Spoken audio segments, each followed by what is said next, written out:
Good morning, students. Welcome back to Programming for Problem Solving class. In the last class, we have discussed complex structures. We said there are four different forms of complex structures we have. We said the first form is nested structures or nesting of structures.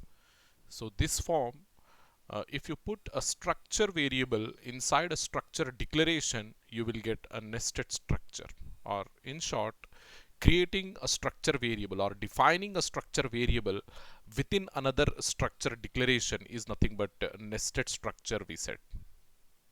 After that, we said we discussed how we can put an array inside a structure. So how we can access the array from a structure that we have seen. Then we also kept a pointer inside a structure, and we accessed the address of that we accessed that pointer, we stored the address, and we dereferenced with the help of structures. So we said if you put any complex entity, or if you put any advanced programming construct within a structure, we said that structure will become like a complex structure. Okay. So the last form of complex structure type, that is array of structures, that we're going to discuss in today's session. Array of structures. Yes, the four different forms. We started with nested structures, then we discussed arrays within a structure, then we discussed pointers within a structure, and the last form, that is array of structures, in today's session we will be completing. The concept is very easy and more important as well, because from this array of structures we can expect a program, okay, an LAQ program. If you refer the previous year university question papers, even in the last semester question paper, university question paper, if you check, we got this array of structures program, LAQ program. Okay, simply if you prepare for this one, there is a scope of getting uh, as of now, you know that due to this pandemic, they have increased the marks, or they have increased the weightage of overall question paper. So definitely you can score near to 10-12 marks, I can say. Okay, if it is a normal question paper, there is a scope of 7 marks, but now it is near to 10 to 12 marks. So the importance of scoring 10 to 12 marks, it is very crucial, isn't it? So what is an array of structures in the sense, let us say if you are creating a variable of a structure, you can create only one record, or you can store only one record into that variable, structure variable. Let us say, whatever examples for structures we discussed so far, we have created the structures for students, and we have created the structures for employees. So let us assume you have declared a structure of employees, or a structure of students, let us say structure of students, and you have created only one structure variable. Then how many students data you can store into that structure variable? Only one student data. As we have created only one variable, it is capable of holding only one student data, so we can store only one student data into it.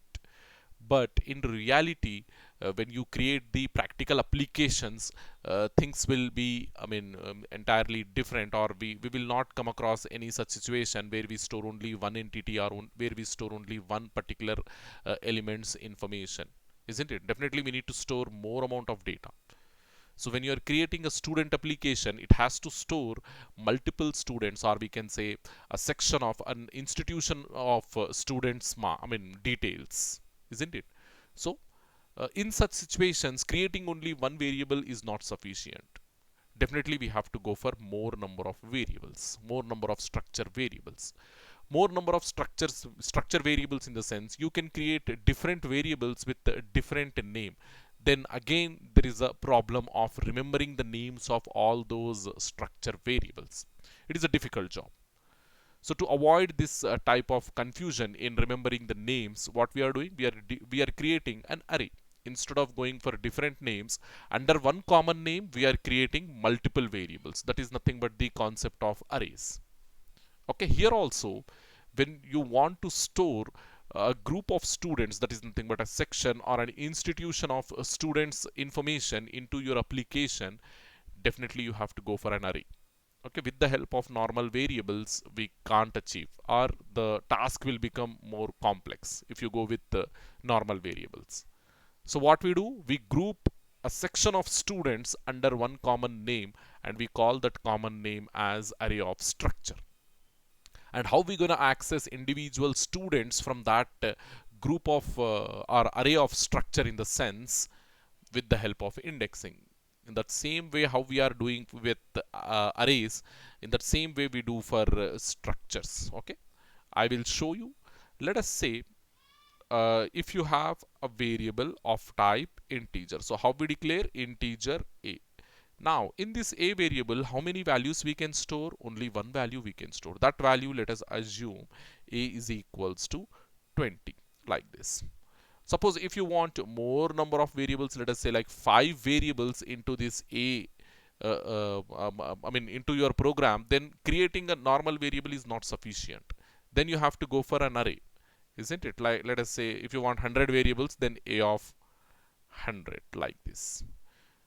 Then how you gonna initialize the first element, first variable from this array, first element from this array?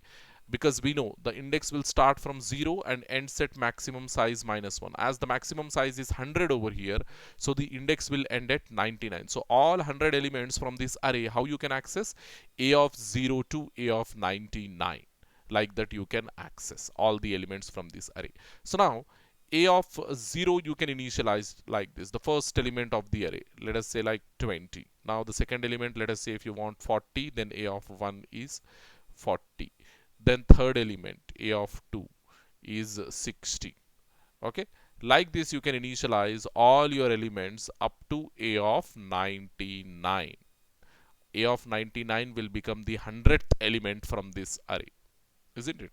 So in the same manner, or in this similar manner, we can say we have a structure with name student. Okay, we know already how we have created by keeping a student id, student name, student marks. All these things we grouped inside that structure. All these different types of fields we grouped inside that structure student. Let us say average also we kept inside that one. So all these we grouped like a structure, and we named this structure as student. Okay, we named this structure as student. Now to create a variable of student, what we do, we put in the local declaration, we put student, the type name, that is nothing but the structure type name what we have given. So student we are giving. Then let us say std1. Now inside this std1, how many students data you can store? In the sense, only one particular student data you can store. So that how we are achieving std1, the initialization. std1 is equals to, by using curly brackets we can pass our individual elements also you can initialize, but we are not going to that one. Our main intention is to understand the difference between a normal variable and an array, that we are doing over here. So std1 is equals to id, let us say it is an integer type, so I am giving the id like 1001. Then we have the name, let us say it is an string, so I'm taking like this and I'm keeping the name as Sam. Okay, then the marks, let us say it is an array of 3 variables, 3 subject marks. So I need to take another curly bracket to put 3 subject marks. So here you take like this, marks of 3. So now let us say 24, 27 and the 29, he got the marks like this. And finally the average, let us say he's scoring 80% in his academics, so average will be 80. So then close it and keep the semicolon at the end, or else we can consider these as mid marks, 1, mid marks 2, mid marks 3. 3 midterms we are conducting, and out of which this is for internal, and this is for the final semester exams, external exams. He scored 80. Okay, 80% over there. So like this, we can store only one student information into our application. This is not practical, isn't it? Whenever we are going for practical applications, the applications should be flexible to store more number of students information. So there we go for array of structures, array of structures. So here this particular variable, student variable, structure variable, capable of holding only one student data. So if I create the array of structure, so how come student, hope you are following me, std of, let us say, some 10. Now this application, whatever I am going to put this particular statement, whatever application I'm creating, in that application now I can hold how many students data? 10 students data. Suppose if you, yeah, here how the index will go from 0 to 9, the index will go like this. So let's say if we want to store the 100 students data, then how we have to do? Std of 100. So now how many students data we can store? 100 students data we can store. Now how the index will go? 0 to 99 at this point, like this. This is for 10 students and this is for 100 students, like this. Now we need to know how we're going to access from these 10 students, how we're going to access every individual student. Here how we are accessing every individual elements with the help of index. Array name followed by the index. Here also the same approach we follow. Array name followed by the index. So to get the first student from this array of 10 students, to get the first student, what we have to do? Std of 0 will give you the first student details. Okay, then std of 1 will give the second student. Std of 2 will give the third student. Like that, you can get the last student in 10 students, std of 9. In 100 students, same thing, you will get the last student, std of 99, like this. Hopefully you understood. So to initialize a particular student in these 10 students, what I have to do? Again, you have to get the name followed by the index. Let us say I want to initialize some details to my third student. From this array of 10 students, I want to initialize some details to my third student. So how can we achieve that one? It's very simple. Keep std of 2, because 0 will be the first student, 1 will be the second, and 2 will be the third student. So I'm initializing my third student now. Std of 2 is equals to, I'm giving some id because he's the third student, so I'm giving 1003 as the id. Then I need to store the name. I'm giving as John. Okay, then we have the marks. Let us say the marks are 21, 19 and 22, and he scored the average like 65 in his external. So this is the std2 third student details I'm maintaining like this. I'm initializing like this into my what we call structure, array of structure. Hopefully you understood, because we do a practical example also, so that this concept will stick into your minds. Okay, so in many situations array of structures can be created. Just now I explained the importance of going for array of structures, everything I concluded. Okay, so to manage a group of student, an array of student structure can be created. So just now we have done that one. Okay, by putting the data into an array, it will become more flexible, more easy, because there is no need to remember a particular student's name, a particular student's variable name, structure variable name. Simply what we are doing, for 100 students we are taking the same name, std now. Okay, std. So what I have to do in order to access the 99th student, what I have to do, simply put std of 98. It will give the 99th student. To access the 100th student, simply make -1. std of 99 will give you the last student information, that is 100th student information into your application. Hope you got the advantage of going for array of structures. So simply remember, rather than maintaining a single information, we are maintaining more number of information. Okay. Yeah, here to create an array of 50 student, the following example can be used. So what I have to do to create the array of here, if my structure array name, uh, sorry, here if yeah, structure array name is stary. Okay, instead of std we have taken stary over here. So if this is the array name, then how I can create these structure of 50 students? Simply our name, structure name is student only. So student followed by student followed by this array name, that is stary of stary of 50 you put, and at the end you put the semicolon. Now this 50 students, the index will start from 0 to 49. Here you can see stary of 0 is holding the first student information, stary1 is holding the second student information, third student, likewise the last 50th student. Okay, 58 students. Simply take the array name and provide the index. That's it. Index will go from 0 to 49. Like this you have to remember. And quickly we need to do the individual element access. To access the individual student data, what I have to do, I have to provide the array name followed by the index value, suitable index value. And always you need to remember that whatever student details you want to access, in order to get that student variable name, or in order to get that student's element from that array of structure, what I have to do, I simply have to do -1.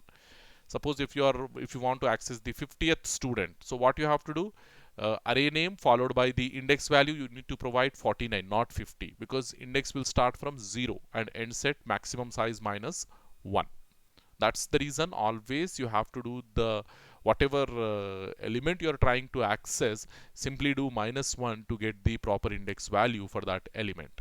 So in that 50 elements, let us say if I want to access the 25th student, okay, in that 50 students I want to access the 25th student. So what I have to do, I need to provide the array name first, that is stary. Stary is the array name. I want to access the 25th, so I need to provide the array name, that is stary is the array name, followed by how much index I have to give. I want to access the 25th, isn't it, 25th. So do 25 -1 to get the index value, that is 24. So if you provide the 24 as index, you will get what student value? You will get 25th student value.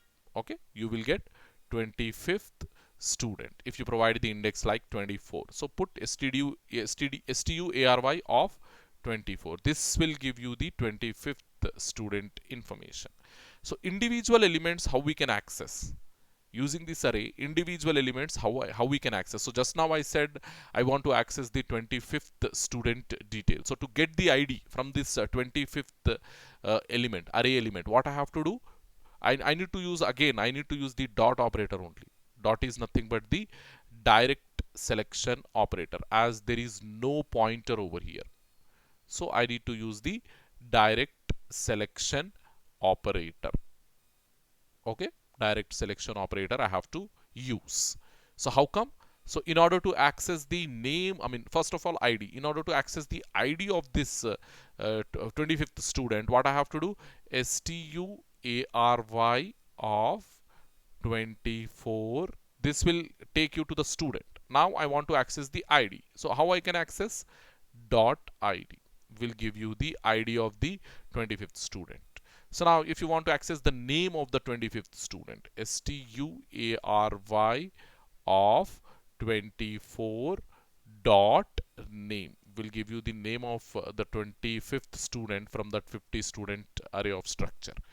Then 25th students marks. Marks here we have like it is an array we have stored. So 3 subject marks we said. Marks of 3 we have taken.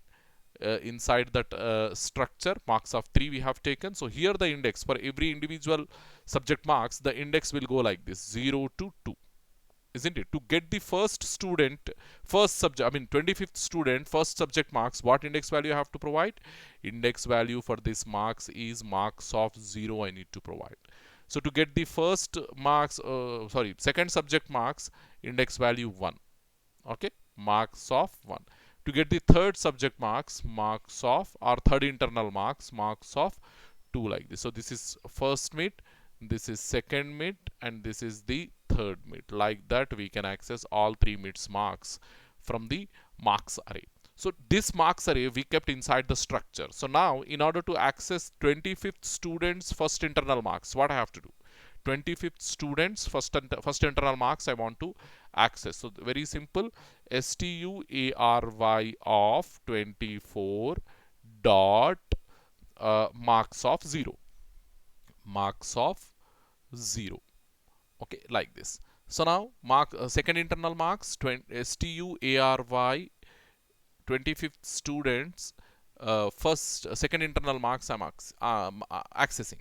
So marks of 1, like this. So 25th students third internal marks, ARY of 24 dot marks of 2, like this. So 25th students average, that is nothing but the final marks, how I can access? STUARY of 24 dot AVG, or average if you have taken the variable name, or you can take here the variable name as final instead of. Now we do the demonstration for this 50 students, and in that I will try to initialize only the 25th student, and I want to print only the 25th students marks on the output screen. So quickly go without much ado to the compiler, and here you take an sample file, empty file, and here you start coding the program. .h, come down int main of void. Here, yeah, we need to declare the structure first, right? So first I will show you for 50 students, then I will create a smaller structure, and I will try to read all student details, and I will try to print all those details on the output screen. Okay, one by one we do. So first of all, hash include stdio.h, then here we need to declare our structure type def. Okay, struct, then give the structure name as student. Now you put the fields into it. We said integer id, then integer marks of 3, then let us take float final, float final, like this. Okay, so now create the student structure array of student structure. So how come? Give the type name as student. Now stdary of, let us say 50 students we are creating. So now my structure, it can hold 50 student records. So I will not give that 50 student details as an input. I will try to initialize only the 25th student. Okay, because we said in our previous example we discussed in that way. So we said we're going to initialize only the 25th student, and we're going to print only the 25th student details on the output screen. So how I can initialize the 25th student details on the output, I mean into this array of structure, in the sense, simply take the array name followed by the index 25th student. So I need to provide 25 minus 1, so that is 24 equals to initialize the element. So 25th student, right? So 1025 is the ID. Then give the name as Albert. Okay, because it is a string, I need to give like a string. Okay, name we have not taken, so take the name also here. Name must be character array, character of name of let us say some 20 characters we need to initialize. So now this is Albert, and go to end. Here you put comma, then marks, 3 subject marks we have to, so take another curly bracket, set of curly brackets. So 24 he scored in the first mid, then second mid 27, and last mid third mid, let us say 28 he scored. Then the final subject, I mean final marks, he scored like 78%, 78.25%, because it is a float value. Try to provide the float value. Now what I have to do, I need to print these things on the output screen. So the structure got stored. So student struct dot c, I'm giving some name to the file and I'm saving it. Now what I have to do, I need to print this structure element, or the 25th student details, on the output screen. How come? First you print a simple statement, printf of student information, okay, or student student details. Go to the end and put the semicolon and come down and take one print f and start printing the details. First you print the student id. So here what we are printing, the student id of the 25th student, isn't it? Student id, it is an integer value, so take the percentile d comma. So here how we can access the 25th student's id, we need to provide the student array name, stdary of what is his index, 24, and what we try to access, use the direct selection operator and provide the id. We need to access, we are trying to access the id now. So next thing, here you better put all \n so that you get the stuff in new lines. Okay, every time you get a new line, so put the \n. So next we need to access printf of, we need to access the what we call name of the student. So that is student name colon percentile s, because it is a string, we need to use percentile s, comma, and here stdary of 24 dot name we are accessing now. Okay, so put the semicolon at the end and go to the next line, printf. Next thing what we are accessing, marks. Let us say 3 subject marks we will print in a single printf statement. So student marks, we are printing like percentile d, percentile d, percentile d, 3 subjects. So that is how we can access 3 subjects, 3 different subjects, because it is an array. From inside student structure array, it is marks also an array. So stdary of 24, 24th student, 25th students marks of, we are accessing 0, first subject marks or first mid marks. Then stdary of 24 dot marks of 1, second internal marks. Then stdary of 24 dot marks of what 2, third internal marks. Then at the end put the semicolon and go to the next line and print the last marks as well, final marks as well. Here also you take one \n and here you print the final marks. Okay, student external marks, here you put internal. Okay, here you put external. Student external marks. Okay, put the colon at the end and only one final marks, that is percentile f we have. So because it is float value, so how we can access that one, stdary of 24 dot final. Okay, final marks we are accessing, put the semicolon at the end. That's it, program we are ending here itself. So now save this program, go to compile, let's just see any issues we have. Yes, here it is saying expected expression before token.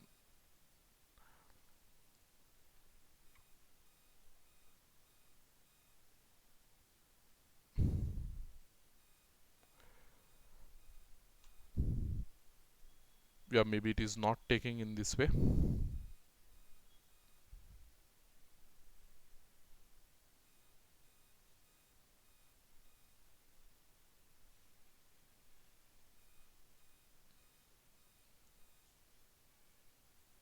Yeah, you instead of doing like this, initialize individually. So ID we are initializing to this, okay. Then stdary of 24 dot name we are initializing with this. Individually we are initializing. In this way also we can initialize std, because basic initialization for student array of structures it is not allowing, so that's the reason we are going with individual initialization. So dot marks of 0. What is this? This is you can initialize to 24, put the semicolon, and then stdary of 24 dot marks of 1, this is equals to 27, then stdary of 24 dot marks marks of 2, this we are initializing to 28. Okay, then what is this? The last one, the final, stdary of 24 dot final, okay, equals to put this value, go to the end and remove this. So now save it. Hopefully now it will give the response. Yeah, it is saying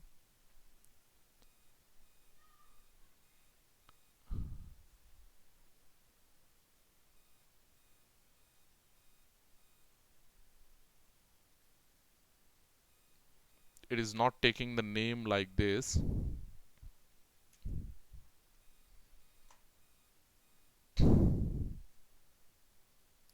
Yeah, here in order to make your name to work, because it is an array, that's the reason it is not taking.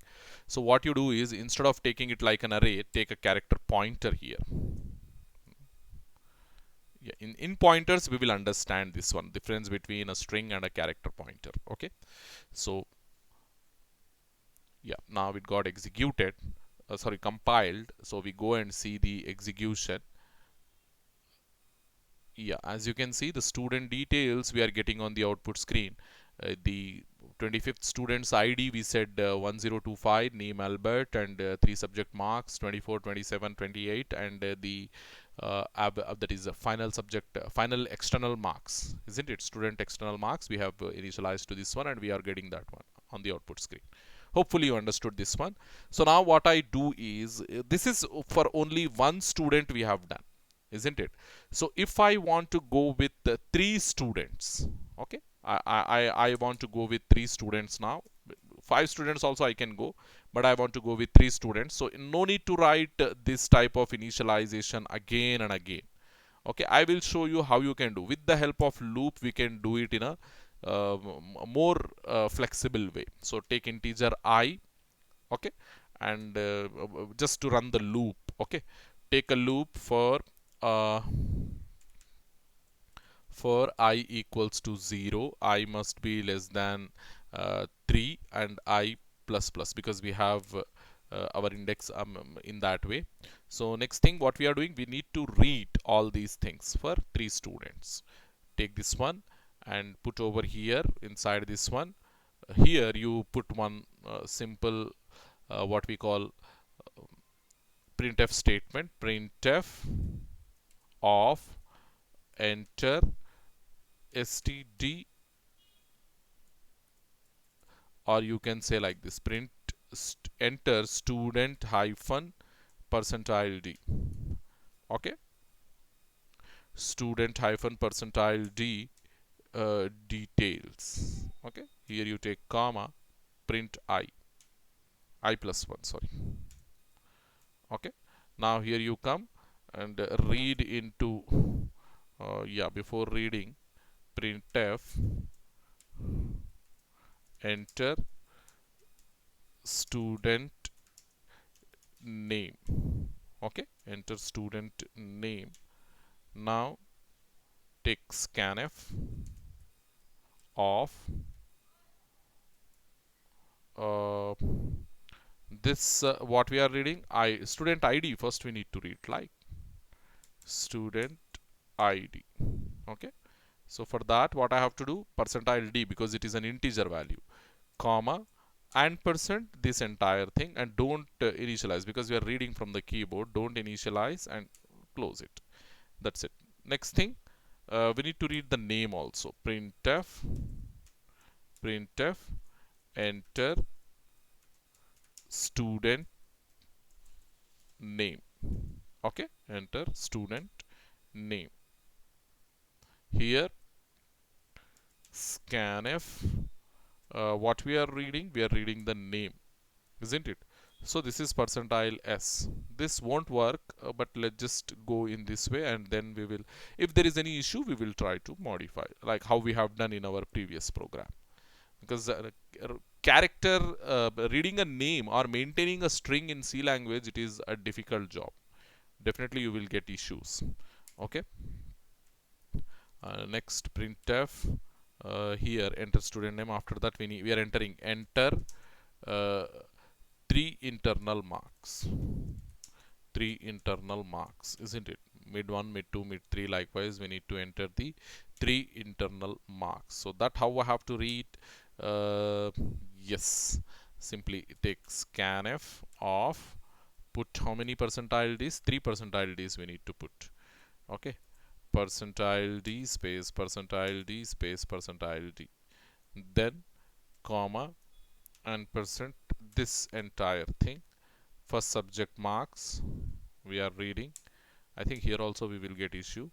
Then and percent second subject, second midterm marks, not subject, second midterm marks. Then and percent third midterm marks. Std 24 dot marks of 2, third midterm marks. This you don't initialize, and close the scanf. Close the scanf. Come down. Next final subject. So that we need to read printf uh, enter enter external marks. Enter external marks. Put the semicolon at the end. So how wonderfully it will go, you need to check the output. Okay, if it will come. Otherwise, no issues. We will definitely get that one working. So percentile F, because it is a float value, comma, and percent this entire thing, and delete this one. Here you put semicolon. Save it. Now after reading, what we have to do, we need to print. This is only for reading we have done so far. Okay, after reading three student details, because first it will ask you to enter student 1. Okay, because I value 0 plus 1, it will become 1, so that one will come over here. So enter student 1 details, it will read all these details. Then I value gets incremented, I value becomes 2. Then it will read the second student details. I value is 1 now, so 1 plus 1 2. So enter student 2 details, student 3 details. Okay, up to 3 it will work. After that what will happen, I value becomes 3. Then here what will happen, this condition fails, so this will come out. So once the input is over, then what we have to do, we need to produce the output. So for output also, we need to take like this system of CLS, just to clear the screen. Okay, just to clear the screen on the output. Then printf nicely print the details like star star star, welcome to student information system. Like this you take another 3 stars, backslash n. Okay, put the semicolon at the end. Then come down here, student, yeah, here you take a for loop. Okay, go to the end, come down, take a for loop. Here you put once again initialize I value to 0, I value must be less than 3, and I plus plus. Come out and take like this. You put all these things into it. Okay, into this. Okay, so student details, no, student 1 details. So that is percentile, sorry, percentile D. Here you give that I plus 1. Okay, next it will print student ID, then student name it will print. Yeah, here what we have to do, give I. Okay, here also all these things not 24th, we need to print first student, 0th student, then 1 student, then 2 student, likewise it has to read. So all these things must be I. Here also in place of 24 put I. Here also 24 you put like I. Previously we have displayed only the 24th student, that is 25th student, but now we are printing 3 students, 3 student details. So here same thing, I. Here also student name it will print I. Then it will print 3 internal marks, 3 different subjects. So here I marks 0, here also I marks 1, uh, I marks 2, like this, student of I marks 2. Then we need to print the final external marks. So here also I, that's it, save it. Now try to compile. Yeah, it got compiled successfully, so no issues with string. We didn't get any issues with string. We expected that we will get some issue with string, but now no issue. So directly compile and then run it. So as you can see what it is asking me, yeah, after this we need to put enter student percentile d details. Here also you put one backslash n so that you will get the output nicely. So now compile it, then run it. See here, enter student 1 details, then it is asking me to give the ID. Okay, ID I am giving like 1001. Enter. It is asking me to give the name, I am giving like Sam.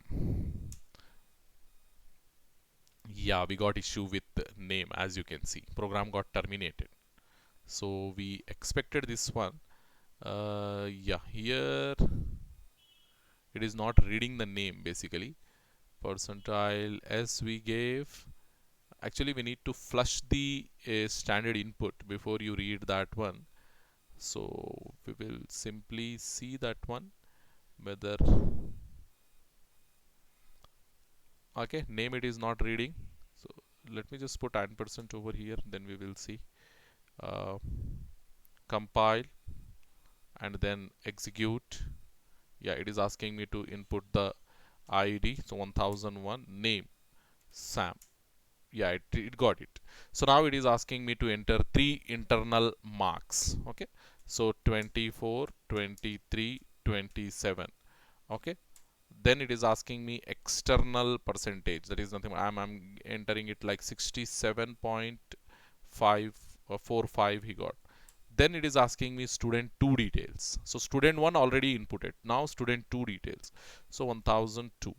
Then it is asking me the name, let us say Muhammad.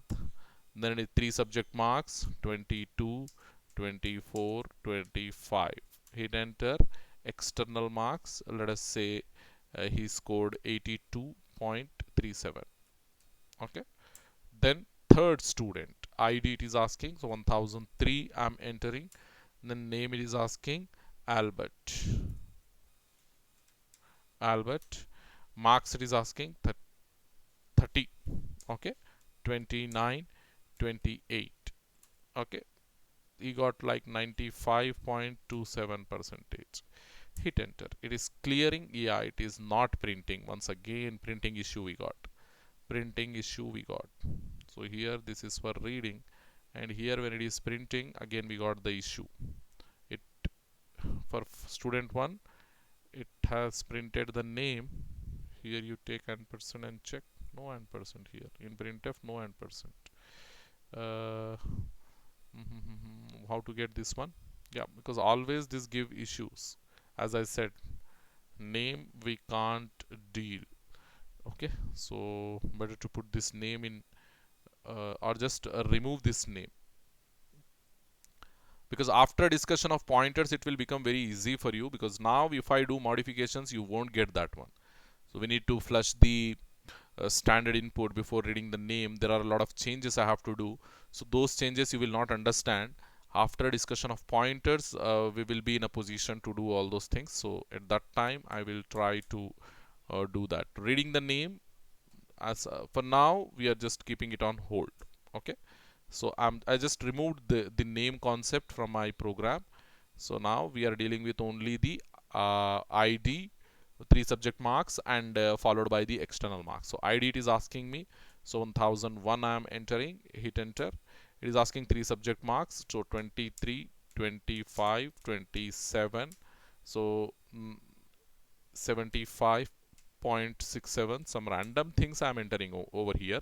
So 1002, 3 subject marks, 22, 21, 20. Okay, he scored like 60, okay, 67.64. Third student ID 1003, then 3 internal marks 24, 25, 27.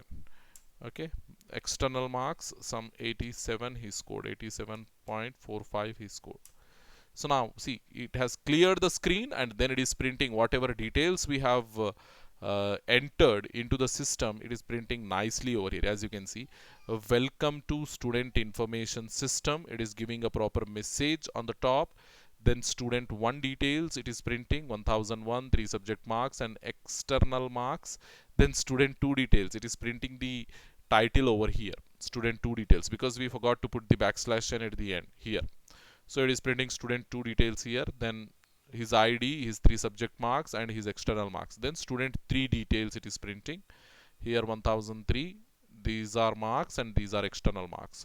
So to get this student 2, student 3 in a new line, just what we have to do, here we need to put one backslash n. That's it. Now you will get all the details in fresh lines. Okay. Hopefully you understood this program. It is very easy to compile. It is very easy to execute this concept. Okay. So there is more to discuss, because in your here we are doing only for 3 students, isn't it? In your exams, generally what they do means they will ask you to write the program for 50 students. So don't bother about it. When you see that 50, don't you think that I need to write the 50 student details on my answer script. We will not go in that way. What I have to do, if I'm reading the 50 student details, simply here in place of 3 you make it as 50, and here also make it as 50, and down here also make it as 50. That's it. This particular program, it will read 50 student details, not 3, but it will read 50 student details into the program, and it will print the same on the output screen. But when you are writing the output, don't write all 50 student details in the output. Write only 1 or 2 and put continuation. That's enough. That's enough, because nobody will see the 50 students output. Nobody will expect you to write the 50 student details as an output in the answer script. Okay, when they are asking, of course they will ask you to do in that way. They will just try to check your what we call the intellectuality, how you will give the response. Okay, hopefully you understood this program. So with this we are concluding the structures concept, and after this structures we have another important concept in C, that is recursion. That also we need to, yeah, unions also we need to discuss before recursion. Unions, it is a similar concept to your structures, or we can say a union is similar to structures. It is also a collection of heterogeneous data elements. Okay, it is also a collection of different data elements, different types of data. Okay, yeah, it is a programming construct that allows us to share the different types of data. In simple terms, if you try to understand this union, see, inside a structure, when we are taking different types of data elements, what the structure will do means it will allocate separate memories for all those different elements. So let us say, yeah, here, yeah, we have the student structure. Just now we used that one. So student structure,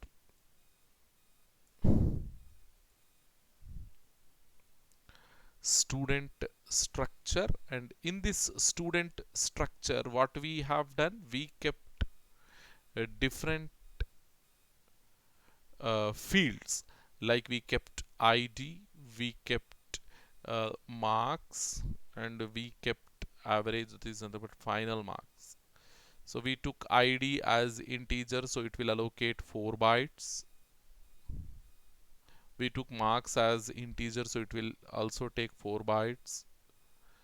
We took float, it will take like 6 bytes in some compilers and 8 bytes in some compilers. So we will assume it is taking like 6 bytes. So now what is the maximum? Yeah, what is the maximum uh, size for this entire structure to declare in your computer? So if it is 16-bit compiler, so it will take, for integer it will take only 2 bytes. That also I need to consider. Okay, for integers it will take only 2 bytes. Okay, yeah, this won't go. Delete it.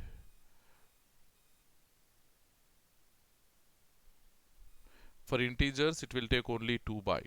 I forgot that one, because we said 16-bit compiler we are discussing, so we need to keep in mind that for integers it will take only 2 bytes, and for float, let us say, it will take 6 bytes. So now here you come, here you put 2 bytes, and here also you put 2 bytes, and for float it is taking 6 bytes. So the complete how many bytes it needs if you create a variable of student type like this, if you are doing student student, okay, std, let us suppose you are creating like this student std. So now this std, how many bytes it will consume inside your computer's memory? It will consume 10 bytes. Okay, 10 bytes, because 6 for float, 2 for yeah, marks, it is an array, right? Marks, it is an array of 3 elements, so multiplied with 3. So here how much it is multiplied with 3 in the sense?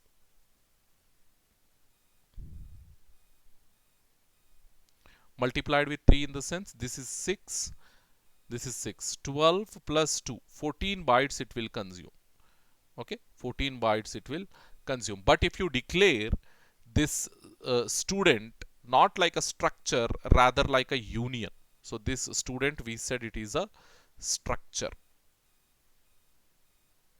So structure means for every individual element we get separate memory. Okay, for every individual elements it will allocate separate memory. For storing id, 2 bytes. For storing this marks, 2 bytes multiplied with 3, because 3 elements over here, 3 elements of type integer. Then for storing this float, it will allocate 6 bytes. Like this it will allocate overall 14 bytes, 6 plus 6 plus 2. So likewise it will allocate total 14 bytes. But if it is an union, the same student, if you declare like a union, because we said there is a similarity between union and structure, and it is also consumes memory, and it is also a collection of elements of different types. So that's the reason we are saying similarity.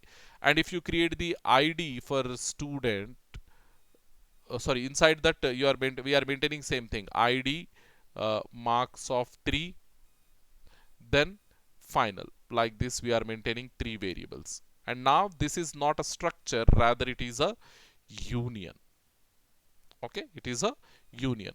Now what it will do means, instead of allocating the memory for all its data type elements, what it will do means, it will go for the maximum. It will only check how much what data type will consume the maximum memory. So here in our case the float will consume the maximum memory, because id integer it will consume only 2 bytes, and here for marks it is also integer, it will also consume 2 bytes, but multiplied with 3. Okay, because it is 3 variables, every individual variable how much, only 2 bytes, so it will consider this as 2 bytes only. But for final to store we need how much, 6 bytes. We need 6 bytes. So 1 2 3 4, 1 2 3 4 5. Okay, let me just confirm for float how much. Yeah, because my compiler it is a 32-bit compiler, so definitely it will take more, it will take 8 bytes to store a float. But if you go and check in 16-bit compiler, I guess it will allocate only 6 bytes. So here it is allocating 6 bytes. So here it is 2, here it is 2 multiplied with 3, and here it is 6 bytes. So what is the maximum? 6 bytes. So the union will allow the memory to be allocated only 6 bytes, and this 6 bytes will be shared. This 6 bytes will be shared by all your variables. All your variables. That means at any point of time, this memory can be assigned to only one variable. Okay, because if you assign that same memory to multiple variables, then what will happen? The other variable will override the content. Let us suppose inside this you are storing the id. At one point of time you are storing the id. So let us say you are keeping 1001 over here. Okay, then if you assign that same memory locations to final, then what will happen? To store the final, how much memory we need? 6 bytes we need. So it will consume all these 6 bytes. It will consume, because we have the same portion. Memory sharing concept is there inside union. So we have only 6 bytes to store all this. Already we stored the id. Now we are trying to store final. So this final, when you store, what it will do? It will override this content. It will override this content and it will store, let us say the final marks are 97.63. So only this will remain inside this, and the other content will get overridden. So this is the concept of union. Okay, a union is a construct that allow memory to be shared by different data types of data. In simple terms, the integer memory locations can be used to store two characters. So one integer means it is 2 bytes we set, isn't it? So if it is 2 byte, character will consume only 1 byte. So if it is 2 bytes, so you can store inside that same integer memory, you can store two characters. Okay. Uh, yeah, the union follows same format and syntax as a structure. There is no difference between declaring a union and between declaring a structure. Only that struct keyword.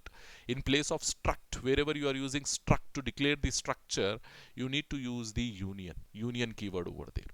Okay, the only difference between the declaration of structure and union is that the keyword union is used when declaring a union, but to declare a structure we used the struct keyword. But now as we are going for union, you have to use the keyword union. So in place of struct, what we have to do? We need to use the union keyword. So this is the declaration. As you can see, type def union, and here sharing of data we are showing, and as we are declaring two characters and only one integer, both will get the same amount of memory. Okay, and that memory will be shared for character array, not only character array but also to the integer. So at any point of time you can store only one element's data over here. Either you can store two characters or you can store the integer value, but you can't store both the things at a time. So if you store both the things at a time, what will happen? The latest content will override the old content. The latest content will override the previous content. Let us say you are storing A and B over here, and afterwards you are reinitializing this num variable. You are initializing this num variable with this value. Then what will happen? This particular thing, 2 bytes, will assign to this value only, and whatever content you have stored for the character, that will be overwritten, and you will get the new content over there. That is in the form of integer. Okay, referencing the individual variables from an union, it is also same like referencing the individual elements from the structure. Here also we're going to use the direct selection operator or the dot operator. We use the direct selection or dot operator. As you can see, from the shared data, to access the num we are using dot num. To access the character 0 we are using dot, character 1 using dot. So this dot operator is common for both structure as well as union to access the individual fields of them. Okay, so if you have a pointer, we have to go for arrow operator. That is nothing but the indirect selection operator, or we can more precisely call it as an arrow operator. Okay, if it is a pointer, as you can see here, we are declaring a pointer to shared data.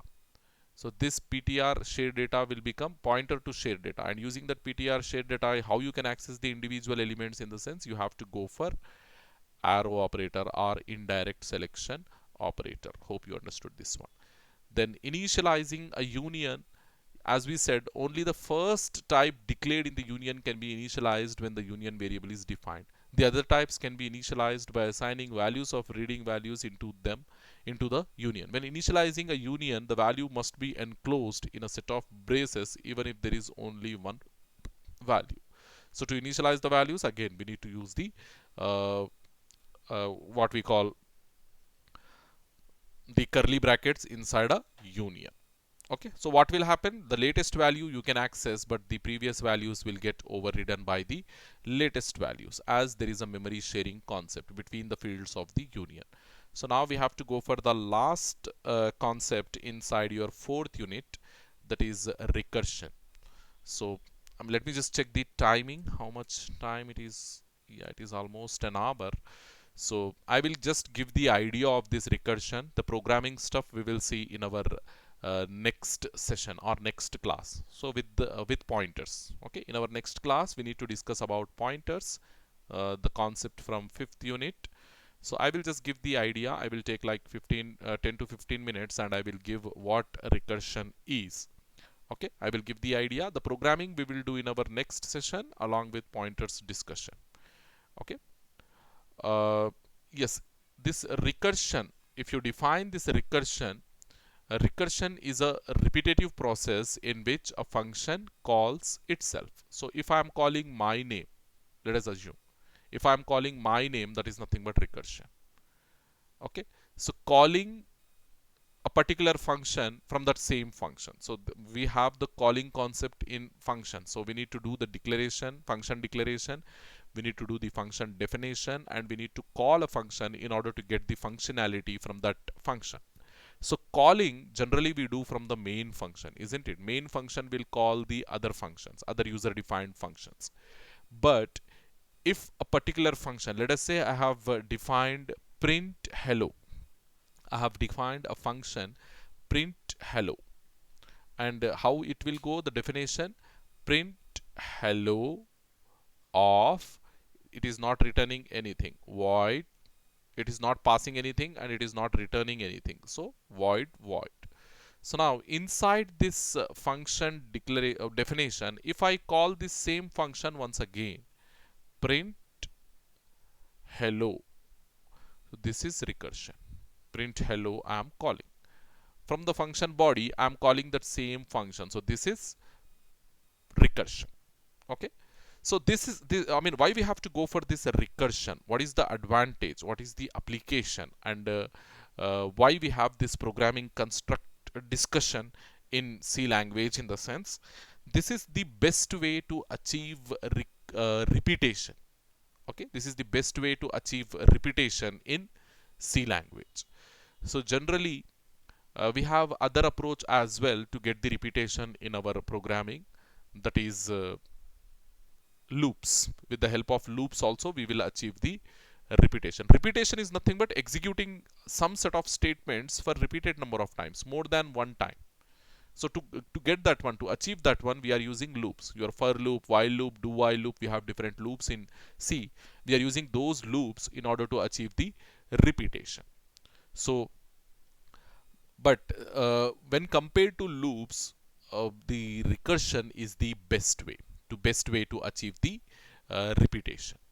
Okay, so these two approaches, generally the programmers use two approaches for writing repetitive algorithms. Repetitive algorithms are nothing but the programs or the algorithms with loops, algorithms with repetition process.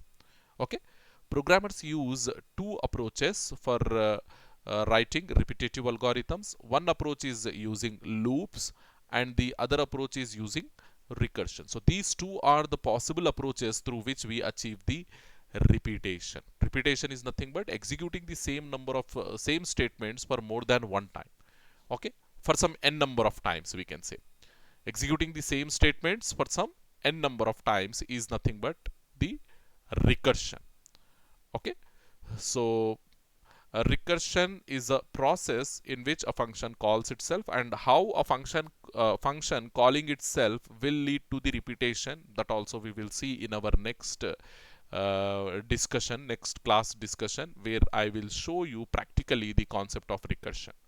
Okay, some older programming languages do not support recursion. So when we are talking about this recursion, we must know what programming languages do support this recursion, and in what programming languages we don't have the concept of recursion.